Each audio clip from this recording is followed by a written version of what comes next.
എന്ത് ചെയ്താലും എന്ത് പ്രവർത്തിച്ചാലും അത് ഏറ്റവും നന്നായ രൂപത്തിൽ ചെയ്യുക എന്നത്. ഇവിടുന്ന് നമ്മൾ തിരിഞ്ഞു പോകുമ്പോൾ നമ്മിൽ ഐക്യമുണ്ടാകണം.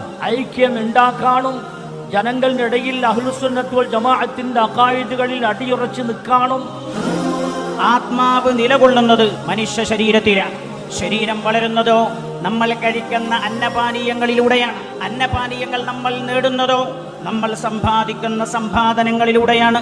അതുകൊണ്ട് തന്നെ സമ്പാദനം നന്നാവണം എന്ന് വിശുദ്ധ ഖുർആൻ വളരെ വ്യക്തമായി പറഞ്ഞു. മഹാനായ വരക്കൽ മുല്ലക്കോയത്തങ്ങൾ നബ്ബറല്ലാഹു മർക്കദ മഹാനവറുകളുടെ ആണ്ടനുസ്മരണ ദിനം കൂടി ഈ 100ാം വാർഷികത്തിനോടനുബന്ധിച്ച് കടന്നുപോയത് യഥാർത്ഥ സമസ്ത എവിടെയാണെന്നതിന്റെ തെളിവ് കൂടിയാണ്. ഒരു പ്രത്യേക തരത്തിൽ ഐക്യസംഘം എന്ന പേരിൽ 1920കളിൽ കടന്നുവന്ന വഹാബി ആശയത്തിനെതിരായി വളരെ കൃത്യമായി നമ്മുടെ പാരമ്പര്യത്തെ ഉറപ്പിച്ചു നിർത്തുകയും അഹ്ലുസുന്നത്തി വൽ ജമാഅയെ ഉറപ്പിക്കുകയും ചെയ്തുകൊണ്ടാണ് സമസ്ത കേരള ജംഇയ്യത്തുൽ ഉലമ ആവിർഭാവം ചെയ്തത്.